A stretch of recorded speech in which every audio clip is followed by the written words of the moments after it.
Buenas tardes a todos. Perdonad que sea yo el que tome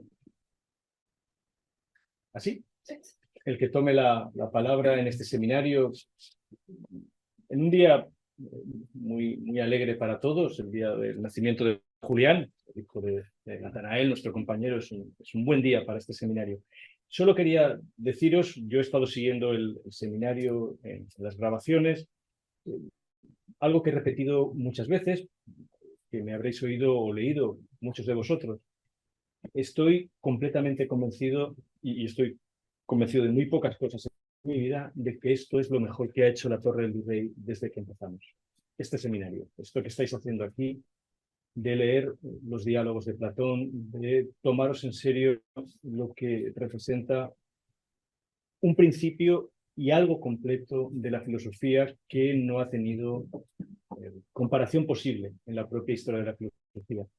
Tal vez, permitidme que lo diga con la altura de la edad, tal vez no seáis del todo conscientes de lo que yo sí que soy consciente, puedo verlo con cierta distancia, pero creo que dentro de unos años estos seminarios serán una prueba de que realmente la Torre del Virrey tenía un sentido. No sé si lo tiene todo lo demás que lo hacemos, probablemente también, pero esto es profundo.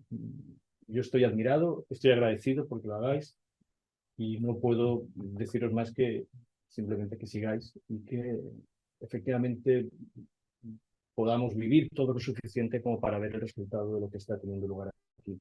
Especialmente cuando empezáis la República. Yo no sé ya cuántos años llevo explicando la República cuando empieza el curso, pero estoy convencido de que la profundidad con la que hoy vais a empezar a hablar de la República no tiene parangón respecto a lo que yo mismo he podido hacer durante años en mi vida de profesor. Así que muchísimas gracias, os lo digo como responsable final de todo este tinglado que es la Torre del Virrey, sobre el que Fernando y Adolfo han escrito unas palabras muy agradables, y creo que no podéis en modo alguno, pase lo que pase, desanimaros. También me gustaría que quedara nuestro agradecimiento a la Facultad de Filosofía, que nos ha prestado una sala donde poder hacer estas cosas.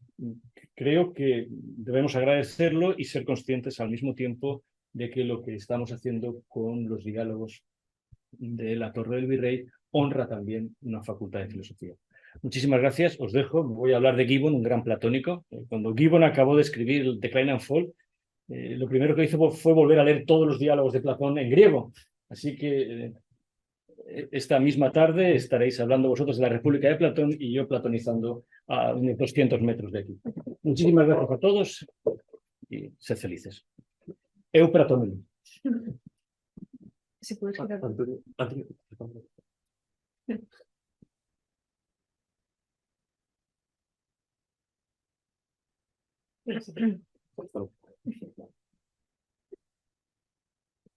Pues después de esta presentación, creo que me toca mirar unas palabras, pero breves, después de esta sensación de como que quien bendice un barco tirando una botella. Bueno, yo también voy a retirar el agradecimiento a la facultad por dejarnos una aula esta tarde. Creo que es un paso adelante, de alguna manera. Al fin y al cabo, hasta tenemos micrófono. Es un paso adelante en la tecnología. Así que, y gracias a la Facultad de Filosofía por ofrecernos esta aula que parece idónea. Y realmente este curso empezó con el 14 de septiembre, con la fabulosa y extravagante conversación con Alman sobre por qué leer la República. Y puesto que habrá gente que no nos ha seguido desde el principio, me parecía oportuno empezar explicando un poco cómo llegamos a la crisis de la República. En 2019 vino Alman a esta misma facultad y a la Facultad de Filosofía de la Universidad Católica a dar un par de conferencias, y a partir de ahí empezó a germinarse todo. Empezó la traducción del libro de Platón, El Maestro, que tuve la suerte de traducir y bien también como pude. Seguramente ahora lo haría de otra manera.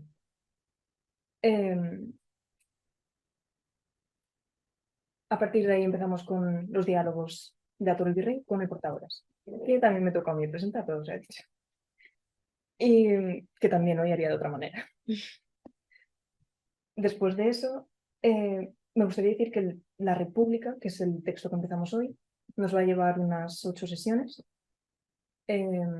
más o menos una por libro, salvo la de noviembre, que será del libro 2 y 3, y si no me equivoco la de mayo, que será del libro 8 y 9, a cargo de la doctora Esmeralda Balaguer.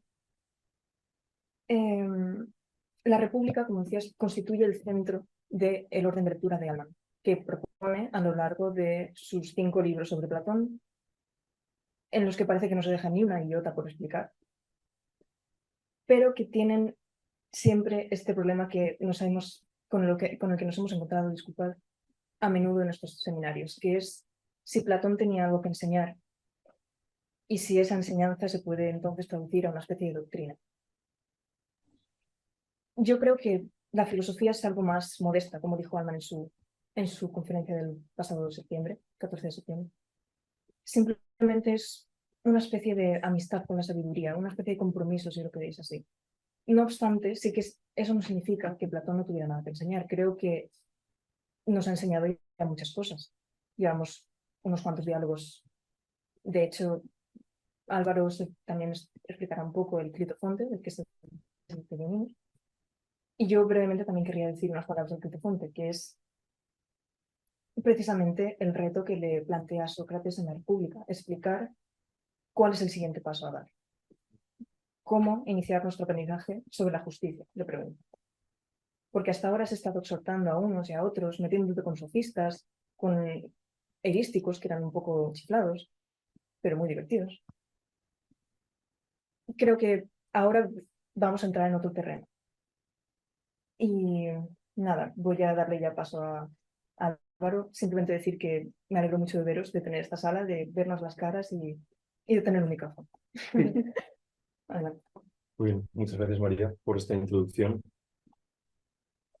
Y muchas gracias a todos vosotros, tanto los que estáis aquí presentes como los que estáis en cualquier otro lugar tanto de España. No sé si ahora está alguien en México viéndonos o hasta alguno en el futuro que nos pueda llegar a ver mediante la plataforma de YouTube.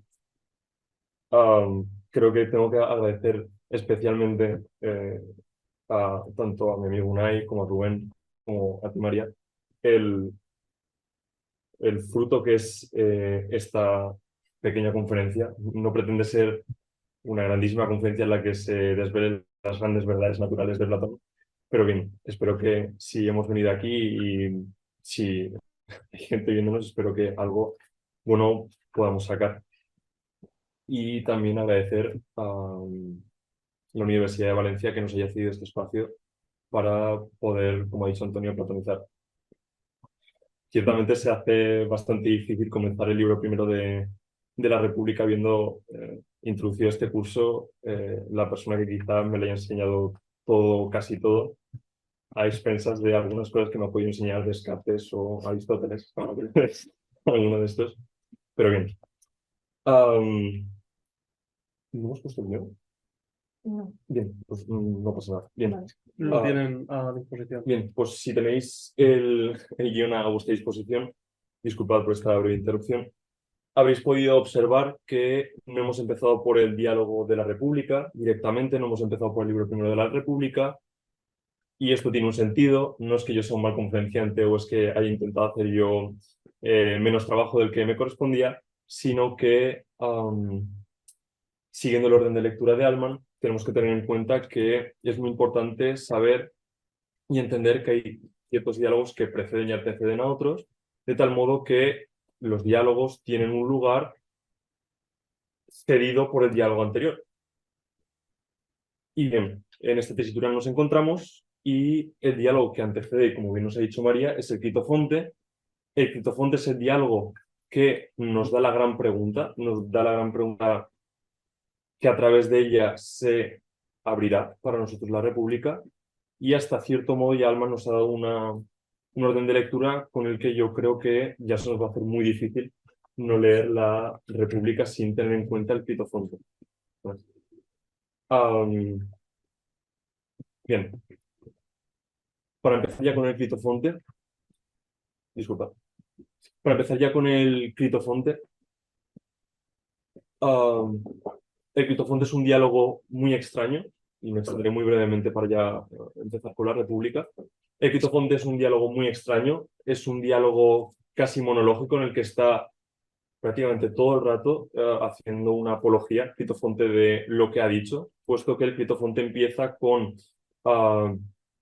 Sócrates diciendo que le ha llegado a sus oídos de que Clitofonte habla mal de las diatribas de Sócrates. Diatribas se podía traducir como algo así como las conversaciones filosóficas, las conversaciones de estudio que se puedan tener con Sócrates, censura este tipo de conversaciones, y por el contrario, hiper alaba, hiperpainoi, si no recuerdo mal el término, digo hiper porque painoi es algo así como alabar, y prefijando esta palabra le añadió Platón o el escritor que sea, puesto que el Clitofonte tiene sus dudas, aunque aquí lo tomaremos como que lo ha escrito Platón. Le añadió este hiper y por tanto, jugando con las palabras, podemos decir que Clitofonte hiperalaba el trato con Trasímaco. Esto después se nos desvelará en la medida en que Clitofonte considera que Sócrates es un gran exhortador a la virtud. Sócrates nos lleva a la persuasión, a decir, bien, podemos resolvernos por la vida de la virtud, pero en cambio Sócrates no está en condiciones de enseñarnos qué es una vida justa y cómo llegar a practicarla. De hecho, la gran pregunta, o la pregunta esta de que nos estaba hablando, que nos abre la República, es esta. Es, ¿cómo decimos que debe empezar el aprendizaje de la justicia? Bien, esta es una de las justificaciones que tiene el Clitofonte. Otra de las justificaciones que tiene para ir antes de la República es que aparecen dos personajes bastante importantes. En primer lugar, el más importante, que queda aquí en cierto modo en un segundo plano, pero está muy presente, es Trasímaco. Trasímaco será el personaje con el que Sócrates se tendrá que batir en duelo. Será el animal de la República, y hasta cierto modo en una tesis que quiero compartir con vosotros será algo así como el cancerbero de la República. Y por otro lado está Clitofonte, que es el personaje que parece que tiene cierta inclinación por la figura de Trasímaco. En el Clitofonte sí que es cierto que podemos decir que tiene una inclinación por la enseñanza, por aquello que nos puede dar Trasímaco. En cambio, en la República, si bien no vemos tanto esta toma de partido por el bando de Trasímaco, sí que es cierto que vemos que tiene una cierta inclinación. Lo vemos en la discusión que tiene Clitofonte con Polemarco. Ya metidos en la discusión con Sócrates y Trasímaco, y además es un momento ciertamente peculiar, y como hablábamos antes de las enseñanzas de Platón, en un momento en el que parece que Sócrates ha enseñado algo a Polemarco, y es la diferencia entre la apariencia y la realidad. Esto después lo matizaremos bien y lo explicaremos. Bien, una de las tesis que me gustaría sostener hoy en esta exposición de la República es que a la pregunta de cómo decimos que debe empezar el aprendizaje de la justicia, Platón, y en esto me apoya Julián Allman, Platón nos pone en medio la palabra kateven.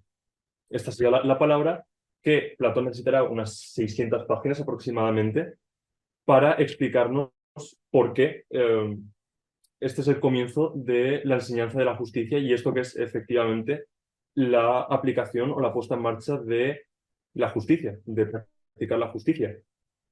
Y bien, antes de entrar kateven es la primera palabra de la República.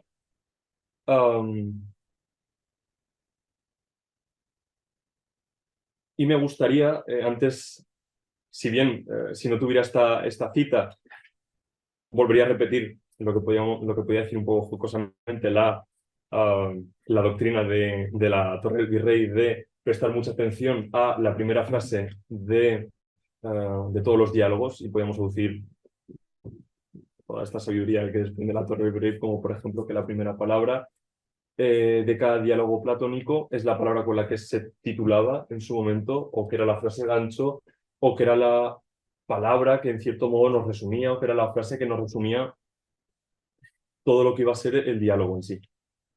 Esta vez no vamos a repetir esto, aunque en cierto modo ya lo he dicho. Hoy os voy a traer una cita todavía más elegante, que sería la cita de Dionisio de Halicarnaso. Esto obviamente me ha tenido que ayudar Allman, porque si yo no me hubiera visto impotente para encontrar toda esta riqueza en citas. Y es que de la composición literaria, de Compositione Verborum, Dioniso de Halicarnaso nos hablará del amor por el trabajo de Platón. Allí nos dirá que durante toda su vida Platón peinará, rizará y trenzará los diálogos, y esto ya es ciertamente determinante, y pensar en esto es resolver muchas de las dudas que podemos tener sobre Platón y muchas de las contradicciones que siempre podemos aducir cuando decimos, es que aquí Platón dice esto, aquí dice aquello. Con esta, pensar bien en esta frase de Dioniso nos cura de muchos problemas y de muchos dogmas, y hasta incluso de mano naranja, podríamos decir. Y además de darnos este testimonio, Dioniso de Halicarnaso nos dice que al final de su vida, y este ya será el motivo por el cual me voy a parar bastante en las primeras palabras de la República, es que hasta el final de su vida, de hecho en el lecho de su muerte, a Platón lo encontrarían con una tablilla con las palabras «Κατέβεν tes eis peiraia metagloukonos tu Aristóteles», que será efectivamente la primera frase, las primeras palabras que tiene la República. Y por tanto, esto va a ser un poco mi apología de por qué me voy a parar un tiempo con estas palabras. Bien, me centraré fundamentalmente en las tres primeras, en el «Κατέβεν», en el «tes» y en «eis peiraia». «Κατέβεν» ya hemos dicho que podría ser algo así como la respuesta que tiene Platón para Clitofonte,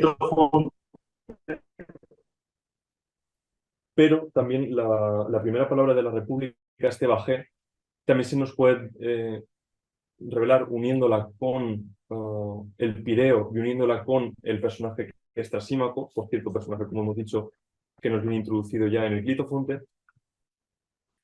Podríamos hacer una interpretación que la República es una bajada al Hades. Esto a priori puede sonar, puede chirrear, puede sonar muy extraño y muy raro, pero está bien fundamentado. En la medida en que, aparte de que es una bajada, y el Hades en cierto modo podríamos decir que es un lugar, un topos que está hacia abajo, el Pireo, uniendo el Cateben con el Pireo, la palabra Pireo hace cierta referencia a un límite. Bien, y además es una zona que limita, por tanto la República ya se nos está desvelando como que estamos yendo hacia abajo, una zona que limita, y encima si tenemos o si tenemos en mente que para atravesar el Pireo, para llegar allí había que atravesar un estrecho de agua, podemos incluso forzar las cosas y decir un pequeño riachuelo. En nuestro ideario, o en el ideario griego, podía resonar mucho a ser un viaje al Hades, un viaje de bajada hacia el Hades, puesto que para acceder al Hades también teníamos que atravesar el río Leteo, por cierto, con la palabra aleceia, que es añadiéndole a la palabra leteo una A privativa, damos con el término verdad en griego. Esto simplemente es una curiosidad, filológica, perdón, filosófica, ¿no? Y bien, y además si le añadimos el punto de Trasímaco, de hecho después ahondaremos bastante en Trasímaco y veremos a ver quién es ese nos daremos cuenta que Trasímaco, en la medida en que Sócrates lo describe como una suerte de animal, como una bestia, de hecho hasta Sócrates le dice, pero ¿cómo piensas que yo voy a esquilar al león de Trasímaco? Se nos muestra ya como un animal que nos va a impedir salir e incluso entrar de la Hades. En la medida en que otra de mis tesis de esta exposición será que Trasímaco nos impide salir de la caverna, pero también nos impide volver a entrar y sacar a otro más. De todos modos, esto lo explicaré con más detenimiento después. Hemos puesto una interpretación muy fuerte de lo que puede ser el Pireo, las interpretaciones que puede tener el Pireo. Otra de las interpretaciones, esta podemos decir que es si bien no la más realista, podemos decir que es la más histórica, sería, hablando del Pireo, como un lugar histórico. Y es que el Pireo era el lugar en el que residía la flota ateniense, o el imperio ateniense, podemos decir. Atenas se constituye en la segunda mitad más o menos del siglo IV ya como un imperio. De hecho, Tucídides en la guerra del Peloponeso nos hablará de esto, y de hecho este este diálogo tiene mucha relación, o se podía hasta incluso leer en paralelo a Tucídides, en la medida en que este diálogo más o menos se data sobre el 421 o 420, si no recuerdo mal, en mitad de la paz de Nicias. Y por cierto, hablando de Nicias, su hijo Nicerato estará en la República y será uno de esos personajes silenciosos de los que alguna vez hemos hablado en la Torre. Y en este caso será uno de los personajes silenciosos de la República. Bien. De tal modo que el Pireo era el lugar donde, en palabras de Tácito, podríamos decir que era el lugar donde estaban los Arcana Imperii. Era el lugar donde los griegos podían comerciar. Todo el comercio llegaba a través del Pireo, todo el comercio insular y de las demás tierras que tenían los atenienses. Y además podíamos llegar a la interpretación y esto también es adelantar un poco las cosas, pero Platón requiere ir y volver constantemente y está rizando completamente y utilizando las tesis y las interpretaciones. Y es que, según la tesis de Trasímaco, si la justicia es, en última instancia, la fuerza, podemos decir que la conversación que se está llevando a cabo en la República es una conversación que tiene lugar allí donde reside la justicia y es una conversación sobre la justicia. Y, por tanto, esto es bastante determinante.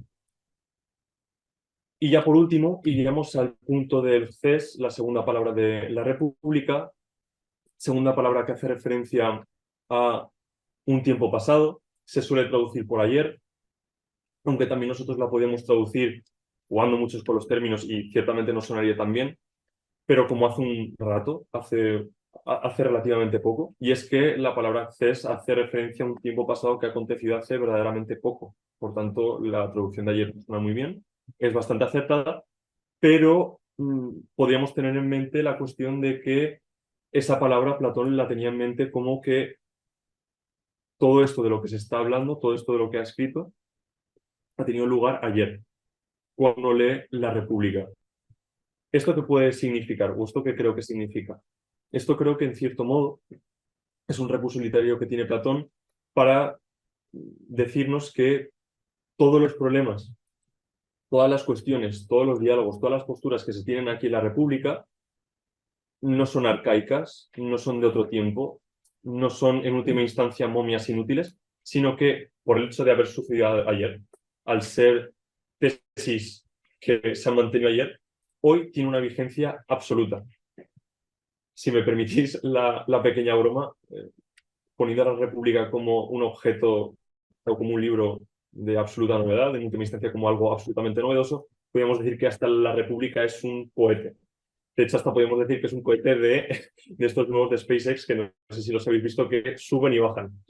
Lo han conseguido los ingenieros, no sé cómo, pero haciendo la analogía con la caverna, con este ejercicio de subida y bajada, sí podríamos decir que es uno de estos cohetes. Bien, pero disculpadme esta broma tan estúpida.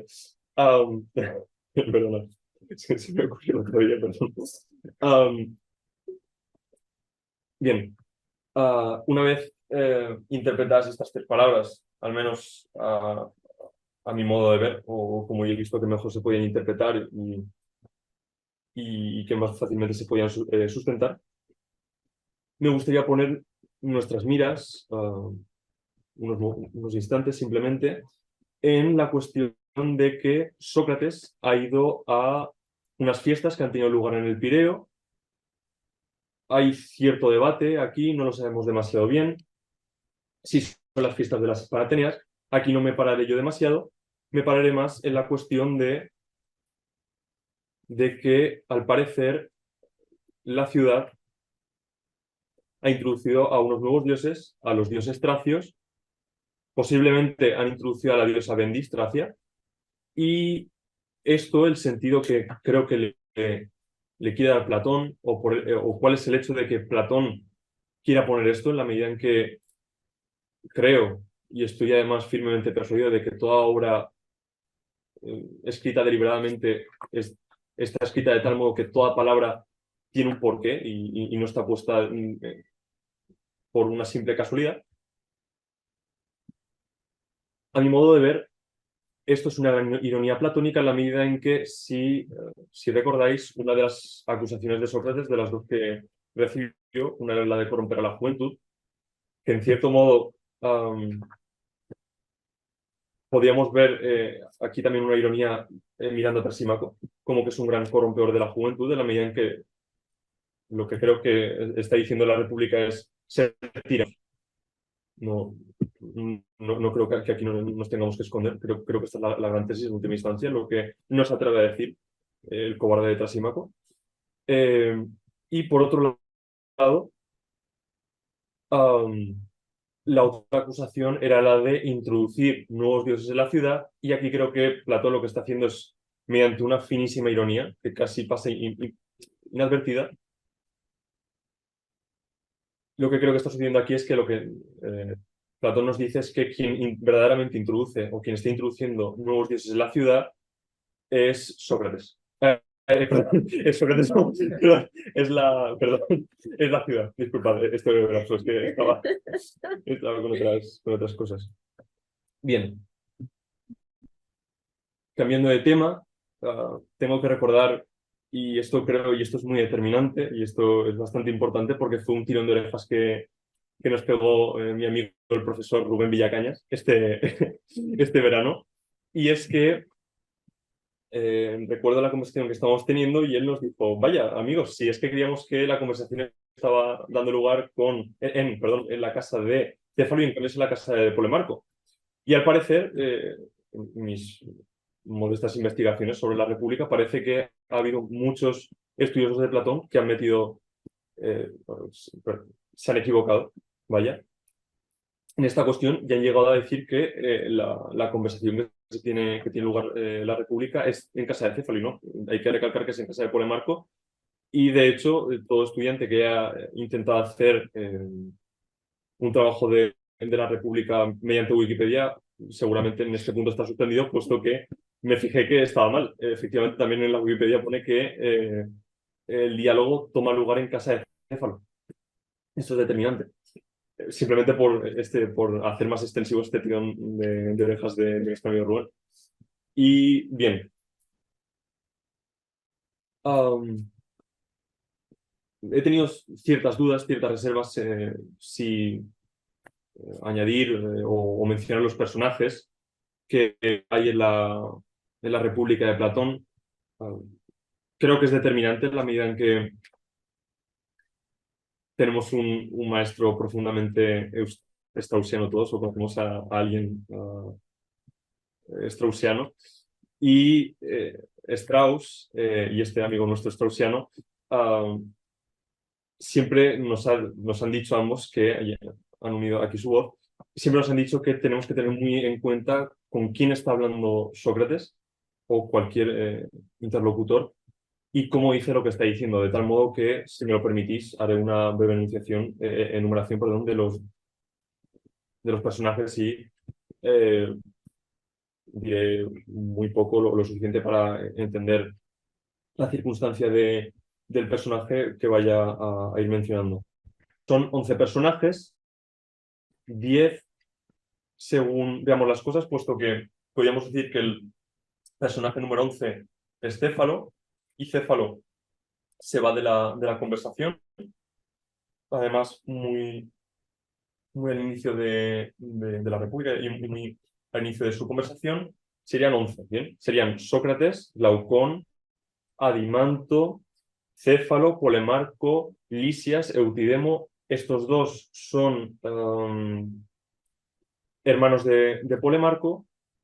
Por otro lado tendríamos a Quitofonte, el muchacho que daba nombre al diálogo anteriormente mencionado, Céfalo, Nicerato, el hijo de Nicias, general ateniense que gracias a él podemos decir que tuvo lugar la conversación de la República y que además impidió la masacre que es la guerra en última instancia.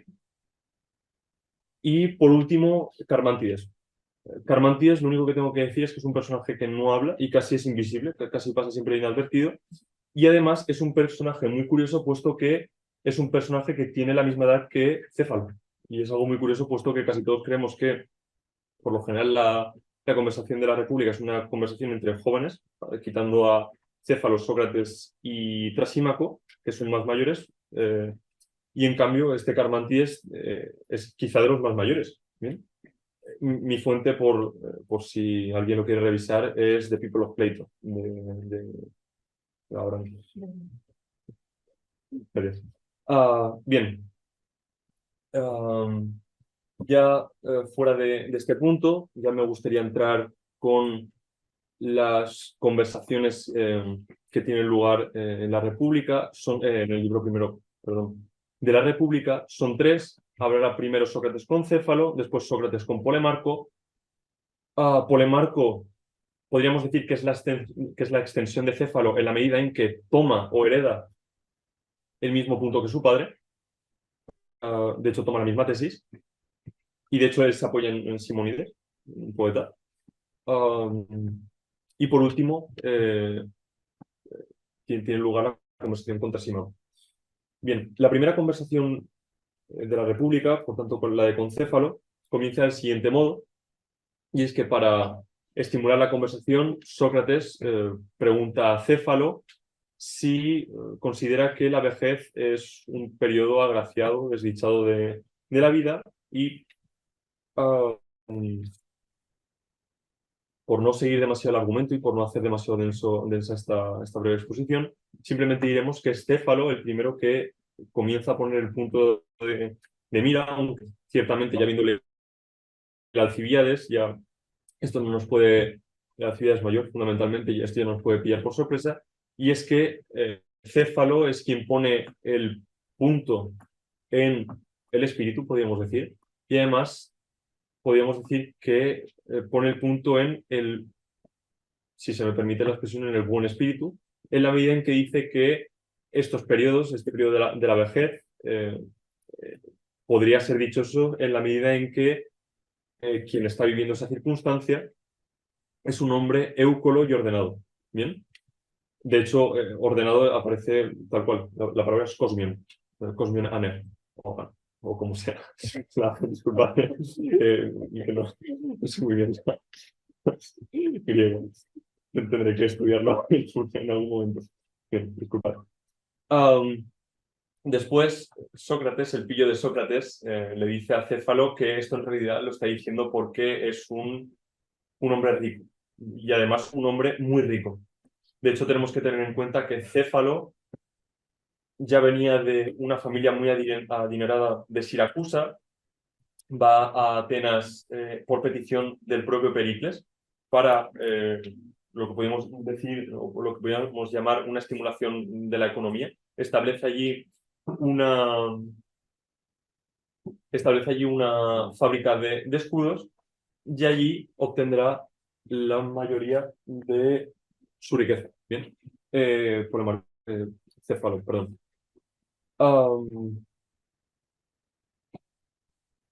De aquí, es en este momento donde Céfalo saca a Temístocles.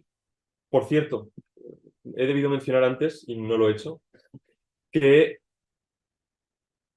en la interpretación histórica que he querido dar del Pireo, de esta tercera palabra, es que tanto el Pireo como los muros largos de Atenas, que eran los que conectaban la ciudad de Atenas con el Pireo,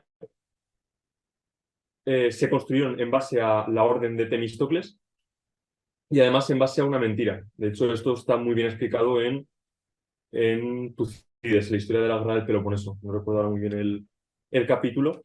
Sé que estaba en el libro 1. Y allí se nos dice que, por resumir, en resumidas cuentas, que los ponesios, por el hecho de que parecía que estaban viendo que los atenienses estaban constituyendo ya como un imperio y además que estaban viendo que estaban mostrando mucho arrojo y podemos decir que tenían mucha voluntad de poder los atenienses, les dijeron que, o les prohibieron, en cierto modo, de no construir estos muros largos y que terminasen las obras del Pireo y que lo dejasen en un modo reducido. Y bien, en base a una mentira, y ya vienen aquí las intrigas políticas, se construye. Y por tanto, aquí también podríamos sostener la tesis esta de el hecho de que los diálogos están trenzados y podemos sumar a esta tesis las cuestiones del libro segundo y tercero, de las que nos hablará muy bien María el mes que viene, acerca de la noble mentira. Bien. Y todo esto ya está aquí, ya está de algún modo dispuesto, poco ordenado, pero bien. Y bien, ya volviendo a la cita que hace Céfalo de Temístocles, simplemente le dice que ni tú, Temístocles le dice a un ciudadano de Sérifo que ni tú siendo de Sérifo de Atenas serías reputado y ni yo siendo de Sérifo sería reputado. De tal modo que aquí Céfalo se reitera y dice que efectivamente es con una buena disposición del alma, y esto también es una cuestión que la tocamos mucho en el Menón, en la medida en que estudiando y mediante la práctica podemos llegar a la virtud, aunque bien podemos decir que con un alma virtuosa podemos vivir bien la vejez y además la juventud. Bien, y ya por último, para zanjar la cuestión de Céfalo, si es que alguna vez puede estar zanjada,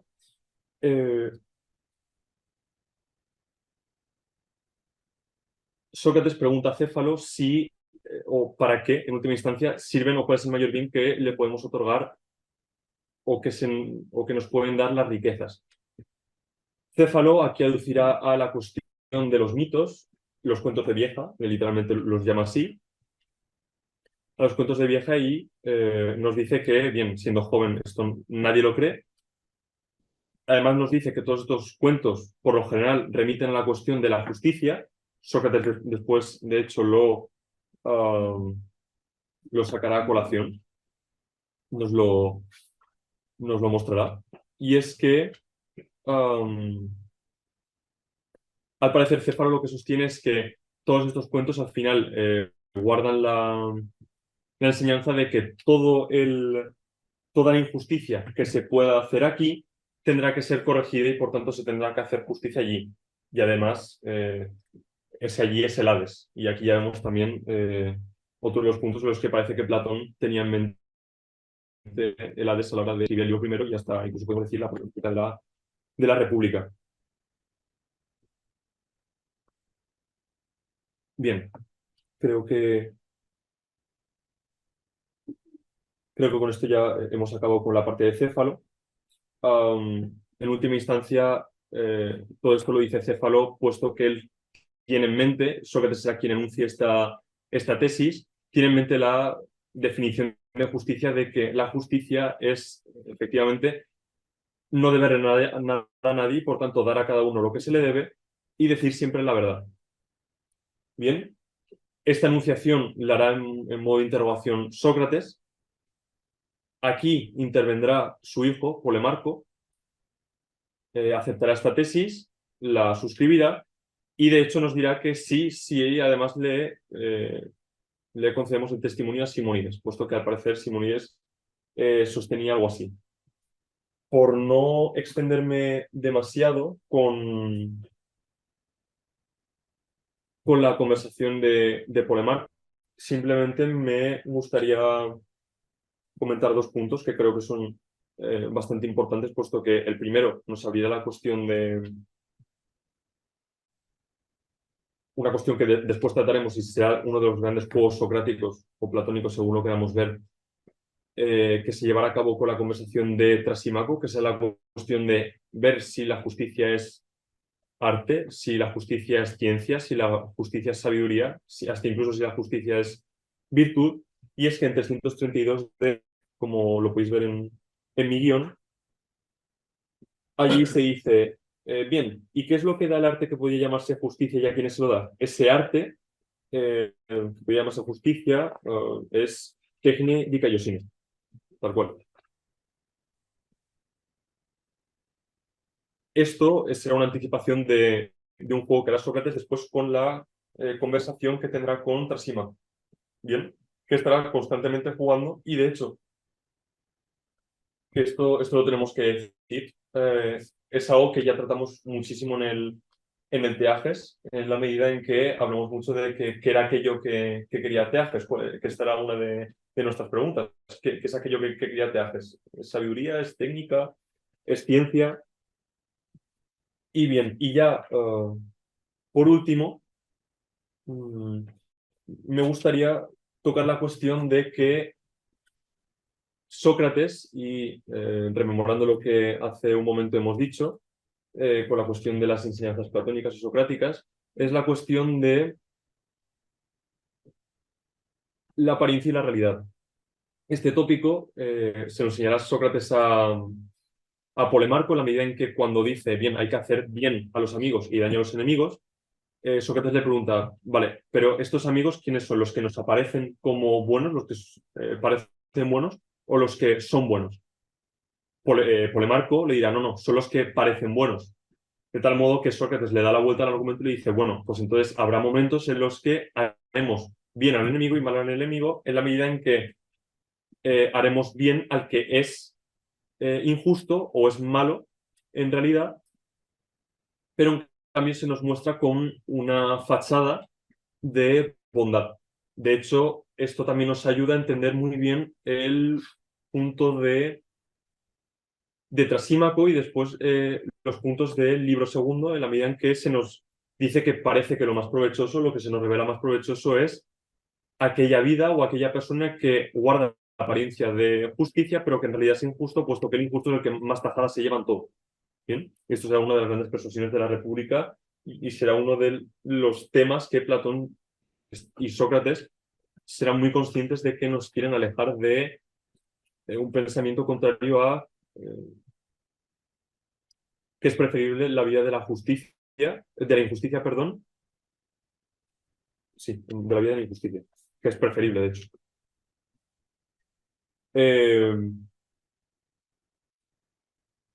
Bien, de tal modo que finalmente Polemarco acaba por aprender que el amigo es aquel que es y parece, justo, de hecho, estos sean palabras textuales suyas. Una vez puesto, mejor dicho, este contraargumento, Polemarco se resolverá porque no, efectivamente, el amigo será el que sí parece justo. También podría ser un tópico de discusión el hecho de qué hacemos con aquel que parece malo, pero en realidad es bueno. Puesto que es el mismo argumento dado a la vuelta que nos ha puesto Sócrates, en realidad. Bien, y ya de aquí me gustaría pasar al punto de Trasímaco, y esto ya sería el final de lo poco que os he podido decir y que os quería decir. Y es que Trasímaco es un personaje bastante peculiar, es muy raro en la medida en que es un sofista, por tanto es un educador, podemos decir, de las clases nobles, de las clases dirigentes, de los más ricos de las ciudades griegas, de las polis griegas. Pero haciendo una breve comparativa, o una pequeña comparativa entre Protágoras, Gorgias y Trasímaco, veremos que estos dos, al menos en apariencia, se nos revelan como hombres simpáticos que enseñaban lo que ellos llamaban la virtud, las buenas costumbres, hasta incluso en el caso, por ejemplo, de Hipias, había sofistas que eran infinitamente capaces, que eran literalmente bibliotecas andantes, eran enciclopedias humanas. Y en cambio, Trasímaco se nos revela como todo lo contrario, se nos revela como un personaje mezquino y miserable, en la medida en que entra como un animal, entra dando gritos, censurando a Sócrates, y además, y esto sustenta porque digo que Trasímaco es un miserable, además en la conversación con Sócrates, antes de dar comienzo, le pide dinero. Y esto es bastante determinante y esto acrecienta la repulsión que todo lector filosófico que tenga Platón y la República le causa un rechazo inmenso, la figura de Trasímaco. Bien, la figura de Trasímaco, la parte que más interés puede llegar a suscitar es la enunciación que tiene él de justicia, y es que él considera que la justicia es la conveniencia del más fuerte. Kreitonos está con la fórmula griega Kreitonos Sinferon. ¿Bien? yo os he querido poner en mi guión una cita de Tucídides, de la historia de la guerra del Peloponeso, del libro primero, del capítulo 76, ¿sí? Y es que allí es un pasaje en el que están hablando atenienses con peloponesios y los atenienses les están diciendo a los peloponesios que esto de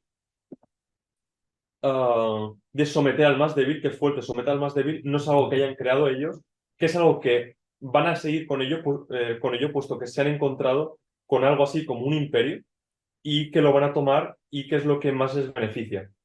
De tal modo que, a mi modo de ver las cosas, Trasímaco, utilizando la fórmula de Edward Gibbon, podríamos decir que es el gran sofista imperial.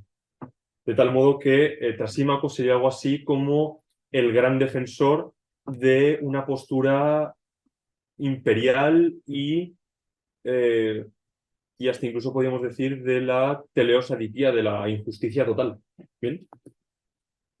Importándonos un bledo cualquier cosa menos nosotros. ¿Bien? Bien. Para finalizar mi exposición, me gustaría terminar con, bueno, antes de ello, me gustaría hacer referencia al párrafo 340A, simplemente por reafirmar mi tesis de que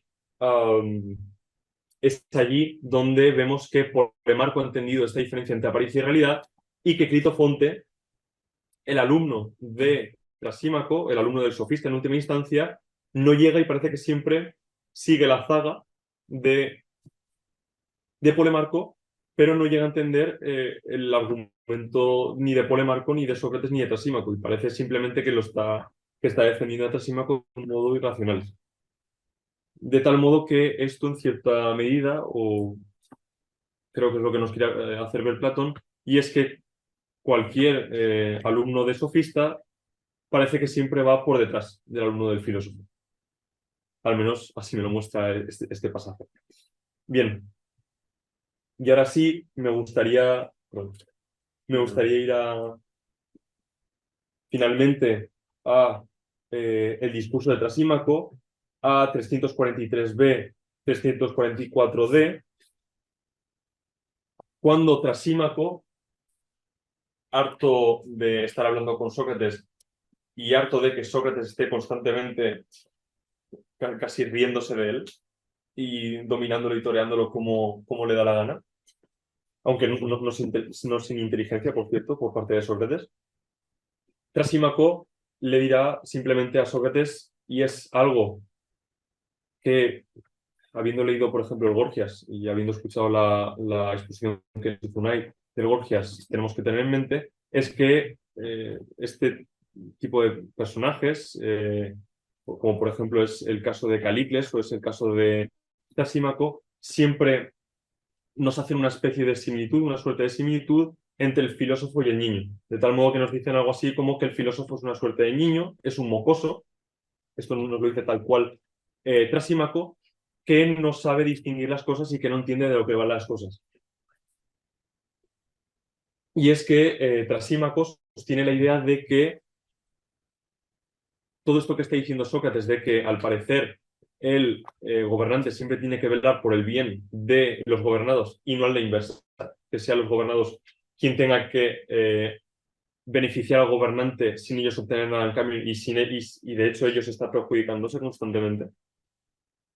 Ante esto Trasímaco se reirá. Y mismo Coso le dirá que no entiende la diferencia entre pastores y rebaño o gobernantes y gobernados. En la medida en que, como estaba diciendo, todo gobernante, todo verdadero gobernante, y esto es bastante curioso, puesto que hay ciertos puntos en los que veo que Trasímaco parece haber visto, y esto es bastante aventurado por mi parte, pero parece haber visto la realidad de las cosas, al menos la realidad de la caverna, y esto creo que lo digo con bastante justicia.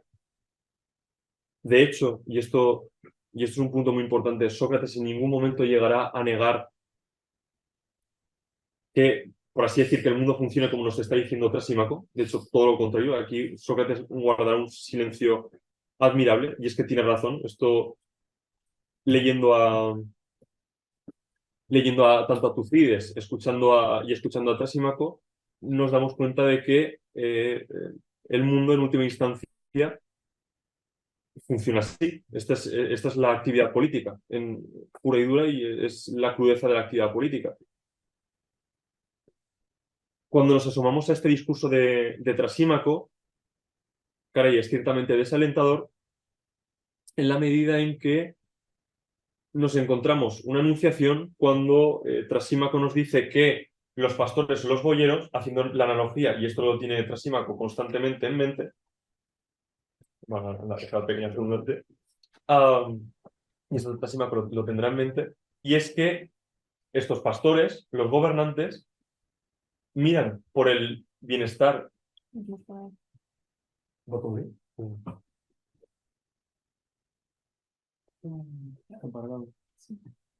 pregunta Adolfo, y lo suyo, ¿no? Con que estuviera su copia es suficiente, ¿no? Sí, no, el problema es si esa copia tendrá algo de contenido. Vale, hemos vuelto.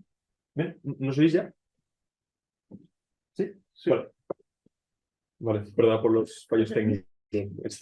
Lo íbamos solucionando.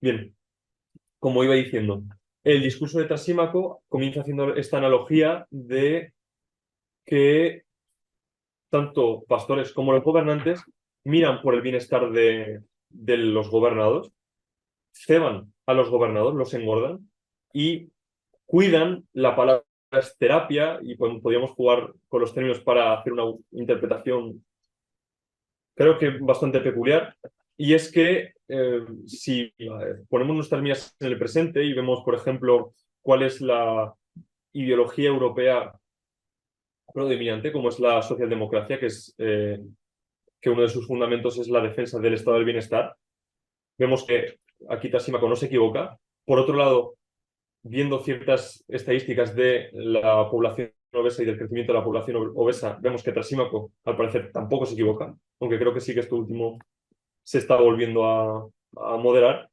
Y por último, teniendo en mente, y esto se ha dicho mil veces en los seminarios de filosofía terapéutica, que de hecho dentro de muy poco lo tendremos aquí en la torre, dentro de unas pocas semanas, se volverá a decir que necesitamos cada vez de más antidepresivos y de unas legiones mejor pertrechadas y más numerosas de psicólogos y de psiquiatras. Nos damos cuenta de que parece que Trasímaco haya sido una suerte de brujo y que haya mirado perfectamente el presente, en la medida en que todo esto que está diciendo, y esto también es otro de los argumentos por los que podríamos decir el CES nos viene de maravilla, puesto que es un serenacto en potencia aquí, lo tenemos aquí. No hemos salido de aquí, y este es uno de los grandes puntos que os quería hacer ver. La medida en que parece que Trasímaco nos está diciendo quiénes somos. Ahora bien, por otro lado, creo que el gran punto, y en palabras de Trasímaco sería el punto infantil, sería el punto socrático, que sería el punto de mirar más allá de las cosas, tener en cuenta a Trasímaco, pero no hacerle caso y no quedarnos en este punto, y ir más allá de todo aquello que nos pueda decir, en la medida en que, si le hacemos caso a Trasímaco, lo único que nos queda es la vía del imperio y la resolución de la injusticia como modo de vida más provechoso. Y es cuando tenemos en cuenta, y por cierto, es muy determinante que constantemente Trasímaco hasta este discurso haya estado hablando de justicia y en cambio ahora reconozca que esto es injusticia y por tanto iba a defender, perdón, aquí Trasímaco la injusticia en este discurso, de tal modo que hasta podíamos llegar a interpretar esto como que ni siquiera el sofista o ni siquiera el hombre más materialista de todos es capaz de obviar una justicia superior en la medida en que la está reconociendo como injusticia.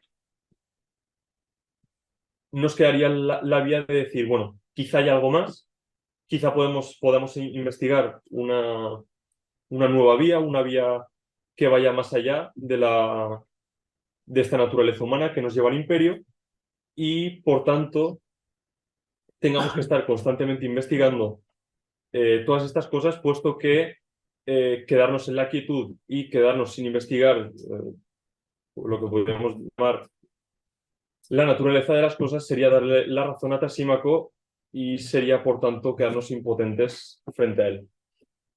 Y bien, en la medida en que creo que me gustaría dejar una horita más o menos de conversación, me gustaría dejar aquí la ponencia. Muchas gracias, esto era todo lo que quería decir y pasamos a las preguntas. Muchas gracias.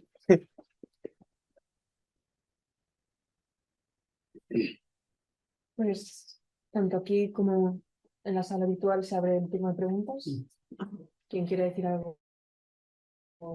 Ya puede levantar la mano. Enhorabuena por la conferencia, creo que ha estado muy bien. Y tengo una pregunta para abrir el melón, ¿no? Esta conversación que creo que vamos a tener. Que básicamente sería ¿qué crees que puede aportar el libro 1 al resto de la República? Teniendo en cuenta que al inicio del libro 2 se nos confiesa como un preludio y que muchas veces se ha considerado como un diálogo aparte. Esta pregunta también se podría hacer como ¿nos sirve de algo este libro 1? Bien, creo que nos sirve para muchas cosas. Por ejemplo, una de esas cosas es la primera que se me viene a la cabeza es la cuestión de la apariencia y la realidad. Será un punto fundamental para entender muy bien el símil de la línea o hasta incluso la caverna. Otro de los puntos fundamentales sería, y creo que esto sería aventurarme demasiado, pero sería quitarnos de encima el punto más materialista o más crudo de Trasímaco, en la medida en que si nos quedamos con él o si no nos quitamos este problema, siempre lo vamos a tener ahí, en la medida en que vamos a quedar como podría decir Calícles, puesto que veo mucha similitud entre Calícles y Trasímaco, nos quedaríamos en ridículo, puesto que la República, a mi modo de ver, siempre necesita algo que esté un poco más allá o una justicia que esté más allá, puesto que la otra vía sería quedarnos en el punto del provecho absoluto y al final en el punto de la conveniencia, que al final es el gran argumento de Trasímaco. También podríamos hablar de la cuestión, por ejemplo, de Céfalo y hablar del tema de la teología, que esto nos lo dirá Adimanto en el libro segundo, y es que Céfalo, por así decirlo, nos abre la conversación a la cuestión de hacer bien nuestra teología. Ver si, de hecho, hacer mitos que limiten nuestra acción, puesto que hasta incluso podríamos decir que aquello que limita la acción, aquello que puede estar en disposición de limitar la acción al mayor de los tiranos o aquel que tenga la mayor fuerza, son los mitos, y además los mitos que nos hagan temer una vida del más allá e incluso que nos puedan castigar en el más allá. Creo que esto es muy determinante y creo que esto es a priori lo que te podría decir que tiene así mucha importancia para el resto de libros. Vale, gracias. Gracias. Yo puedo preguntar si... Claro, después diré yo. Sí, muchas gracias por tu charla. Creo que has tocado muchísimos puntos muy importantes. Uno de ellos ha sido el hecho de la necesidad logográfica que solemos decir, ¿no? El hecho de que cada palabra es tremendamente importante y tenemos que tomárnosla como tal. ¿Qué crees que representa a la diosa del principio? ¿Por qué acuden o vienen de una procesión? ¿Por qué son testigos de eso? ¿O de una diosa que quizá está siendo sustituida por la de los tracios? ¿Qué está pasando ahí? Vale, yo aquí no puedo hacer una de estas interpretaciones geniales. Simplemente creo que te podía dar la respuesta más histórica, creo, de este punto, y es que, si te he entendido bien la pregunta, esta diosa aparece aquí en la medida en que los griegos, los atenienses, necesitaban del comercio. De hecho, es la diosa Bendis, diosa de la, por así decirlo, de la caza, de la naturaleza, es casi un análogo de la diosa Artemisa, y a mi modo de ver es una introducción que hacen los atenienses a la ciudad en la medida en que necesitan esa madera para seguir manteniendo el imperio, puesto que Atenas se constituye en esta época como un imperio y además como un imperio marítimo. De hecho, creo recordar que había una analogía muy buena que se hizo en el tiempo presente con el tema de la guerra del Peloponeso con los Estados Unidos y la URSS, Atenas y Esparta respectivamente, ¿no? Que Atenas se constituiría como los Estados Unidos de la época, a medida en que sea esa potencia naval. Hasta aquí llega lo que te puedo decir. ¿Crees que por lo que has sugerido de que la necesitaban para la madera puede tener que ver con pues esto, el totalitarismo, o sea, justificar el totalitarismo político usando, por decirlo así, la imagen de una religión? Es decir, si la diosa fuese efectivamente una diosa, no sería sustituible, ¿no?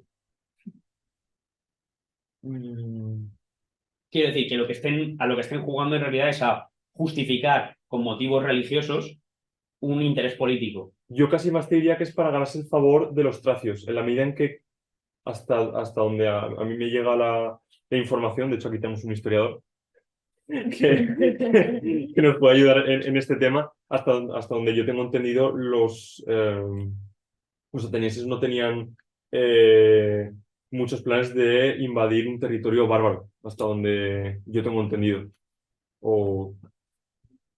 Bueno, no pasa nada, estamos aquí para conversar. Sí, pero No sé si... yo ahora mismo no sabría muy bien. ¿Se oye? Vale. No sabría muy bien qué responderte, pero como tal, yo sé que no tenían como tal ninguna necesidad. O sea, no sé cómo devagas esta respuesta, pero no habría en principio ningún interés de un ateniense de querer tomar un territorio bárbaro más allá de... De los recursos naturales, sí, al fin y al cabo. sí, como tal. Pero no sabría decirte si estaría dentro de la mentalidad ateniense. Disculpa por esta respuesta. Si alguien tiene algo que decir, por favor, decidlo y sumamos a la discusión, puesto que para esto estamos, para sumar lecturas y conocimientos en última instancia.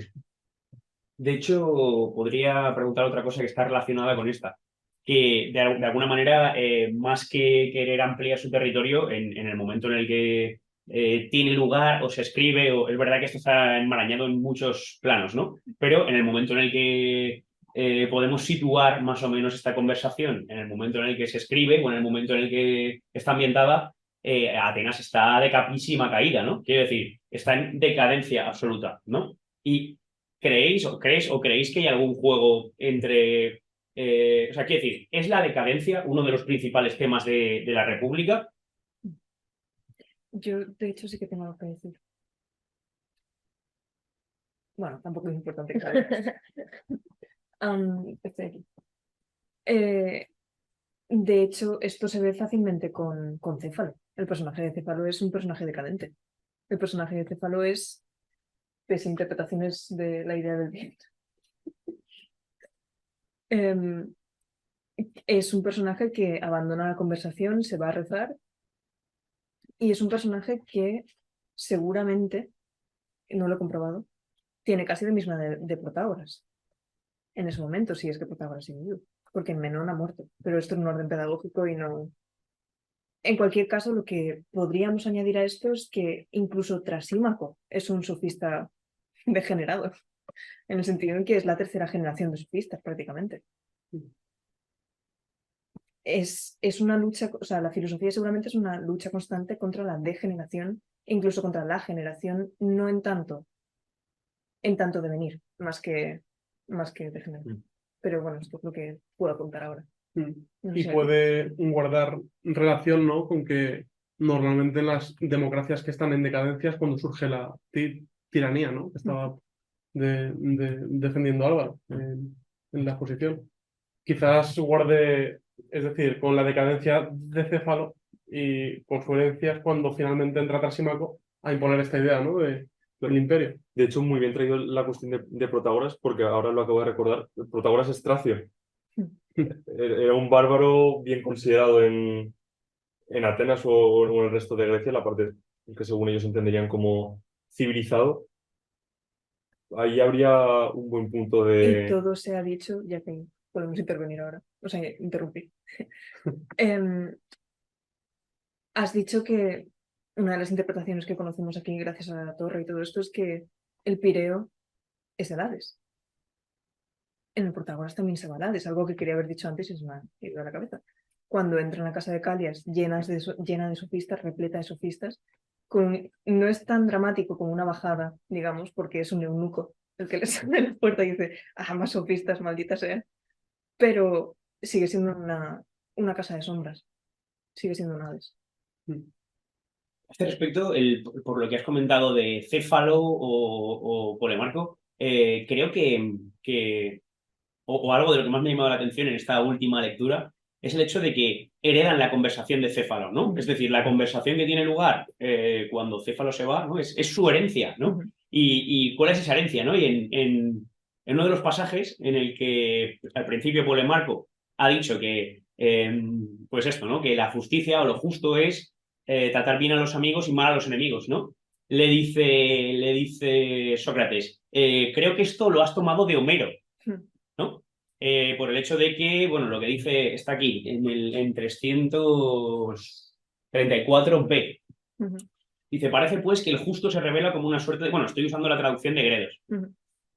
Si hay alguna corrección o aportación filológica, será siempre bienvenida como cualquier otra aportación. Dice, parece pues que el justo se revela como una suerte de ladrón, y me da la impresión de que eso lo has aprendido de Homero. Este, en efecto, estima a Autólico, abuelo materno de Ulises. Dice que se ha destacado entre todos los hombres por el latrocinio y el juramento, ¿no? Es decir, si lo que hay heredado, es decir, en el juego este entre la decadencia y la herencia, ¿no? Si lo que hereda Polemarco, en última instancia, no es solo la conversación, sino lo que ha podido aprender de Céfalo, ¿no? Lo que ha aprendido fundamentalmente aquí en relación con la justicia es que ser justo es ser Ulises, ¿no?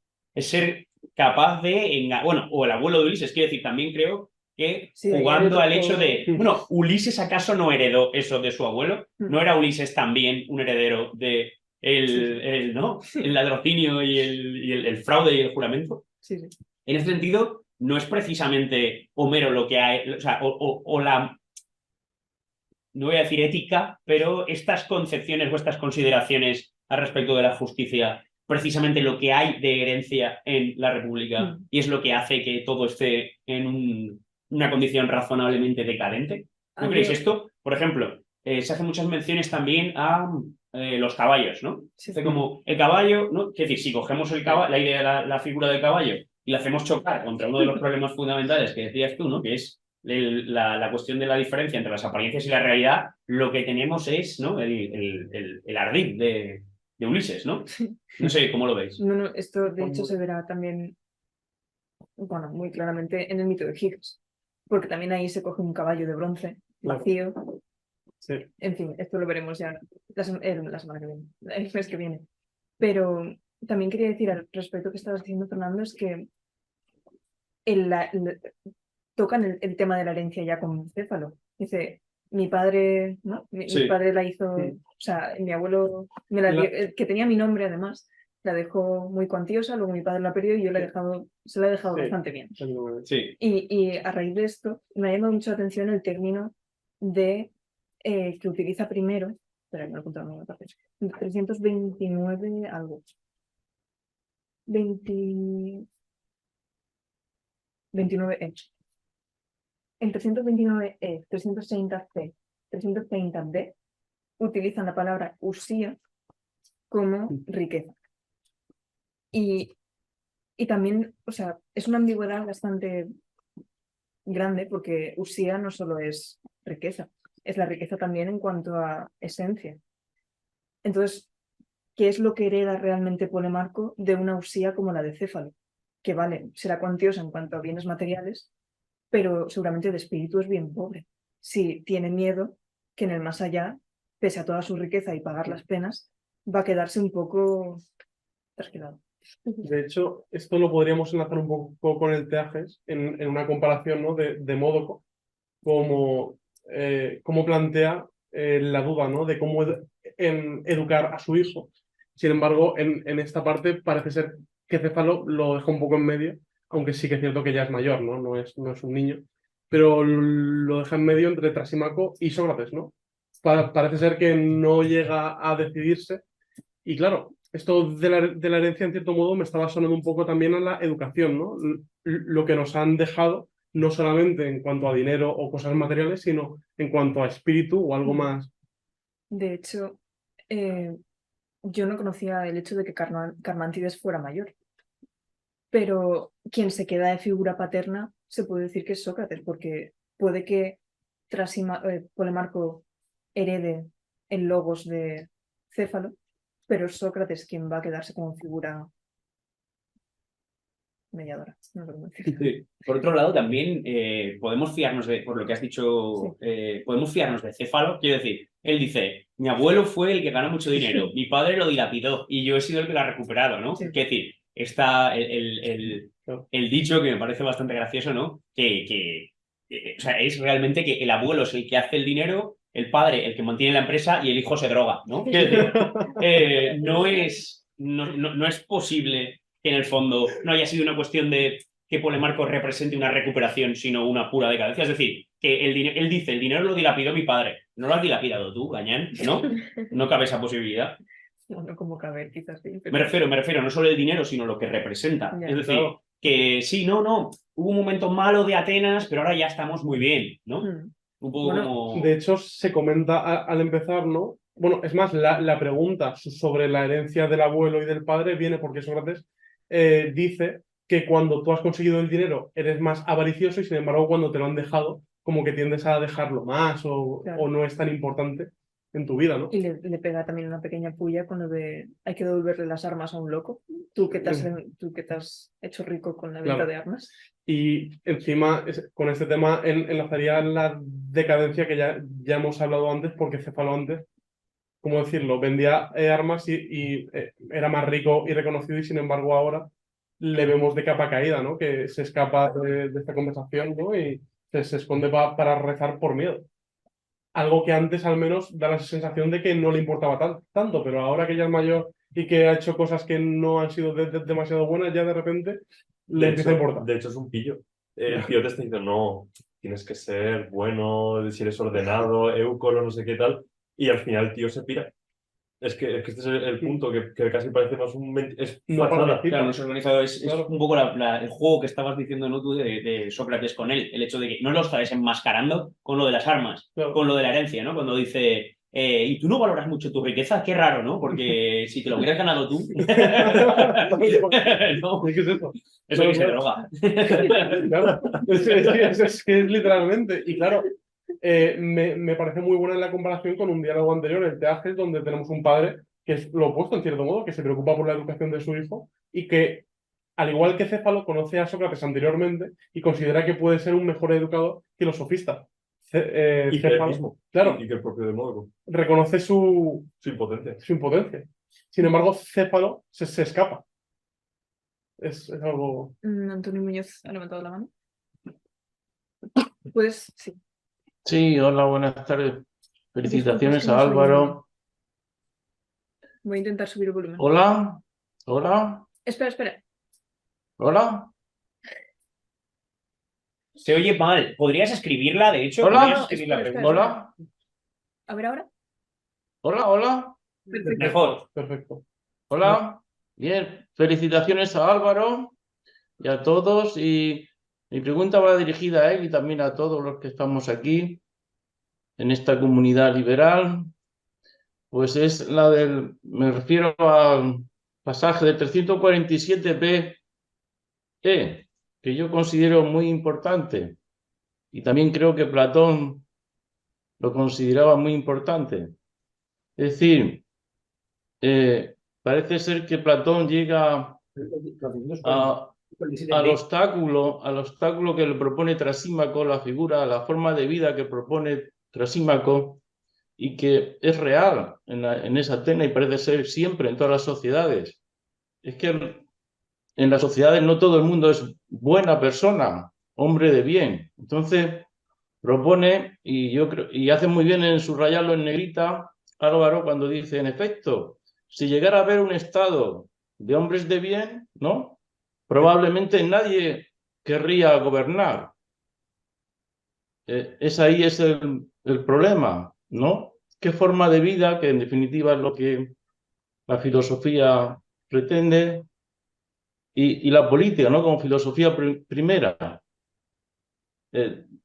¿Puede el filósofo gobernar? ¿O lo más inteligente, como dice, es ser gobernado, o un estado donde no sea necesario gobernar? Es decir, un estado, una aporía, ¿no? Un estado anarquista, no anarcocapitalista, sino anarquista de bien. No, Ese es el tema, ¿no? Ese es el tema que yo creo básico en toda la filosofía de Platón y también en la República, ¿no? Más que el criticado por Popper de la supuesta forma totalitaria que proponía Platón, ¿no? Que sabemos que mm, es decir, una persona sobre- inteligente, cuando ve el asunto de la política, al final no se retrae, no se tiene que, o tiene que insistir, y aunque le cueste la vida, o sea, gobernar para que el Estado sea más justo. No sé si tienes tú una opinión o un criterio. ¿Se me oye? ¿Se oye? Que, en definitiva, si el filósofo tiene que realmente ser político, intentar ser gobernante o no. O lo más inteligente para el filósofo es ser anarquista. O no meterse en ese lío de la política. Que por otro lado siempre es igual, ¿no? Como estamos comprobando ahora, ¿no? En las investiduras o en Argentina con Javier Milei, como queráis. Bueno, estoy a lo que digáis.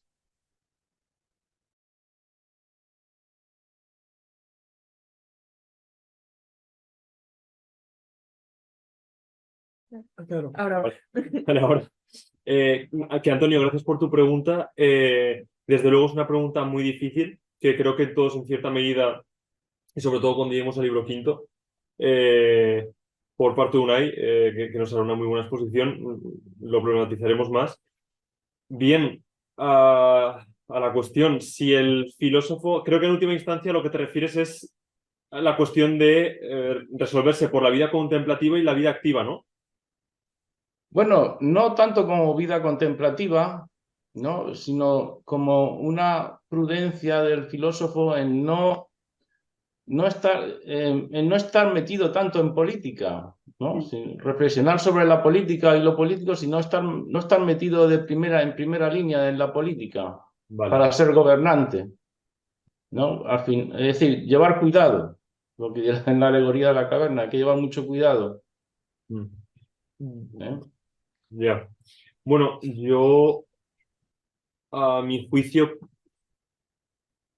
no sé hasta qué punto, por ejemplo, un Sócrates o un Álvaro, o un Unai o una María, por ejemplo, tendríamos que participar en la vida política en el sentido de, por ejemplo, meternos a un partido político y militar allí, en vez de ser a lo mejor una figura como Cicerón o hasta incluso el propio Sócrates, que no participó como tal, no militó nunca como tal en un partido, sino que más bien se dedicaba a tener conversaciones, en el caso de Sócrates, o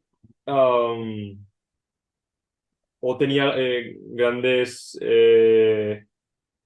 bueno, al fin y al cabo dedicarse a ser un reto, como lo hacía Cicerón. Creo que este sería el punto al que yo me atendría. Es decir, yo creo que el filósofo tendría que ser algo así, no un militante de un partido y por tanto acatar todas las órdenes del partido, porque creo que al final, al fin y al cabo, es esto a lo que te lleva la vida política, sino más bien ser una suerte de moderador. Creo que esta sería mi respuesta. Yo también me gustaría. No, bueno, no sé, lo digo. Creo que está muy bien, pero entiendo yo que el problema que estaba planteando Antonio era por lo dicho en la ciudad de hombres buenos, donde en cierto modo el filósofo solamente gobernaría, o mejor dicho, el hombre bueno solamente gobernaría por el castigo. ¿Qué castigo? Que el hombre o que un hombre peor que él gobernara. Claro, esto creo que es una trampa, ¿no? Es decir, ningún hombre Claro. bueno va a buscar su beneficio únicamente. Claro, entonces, y además, ¿qué es esto de que solamente obraría para esquivar el castigo? O sea, ¿cómo es posible esto si en el Gorgias nos dicen que el castigo, en cierto modo, el Gorgias, que por cierto es una preparación para la República, según el orden que estamos siguiendo, en el Gorgias se nos dice que el castigo, en última instancia, sería algo bueno siempre y cuando sea con justicia. Es decir, o sea, esto algo no cuadra, porque no es posible que un hombre bueno solamente obre bien y sea bueno por miedo a un castigo. Entonces, creo que es esta la problemática de que esto probablemente nos esté anticipando algo y también probablemente sea una especie de examen o prueba para que estemos atentos, porque esto no está bien. Aquí algo falla. Y lo usa contra Trasímaco. Sí que es cierto.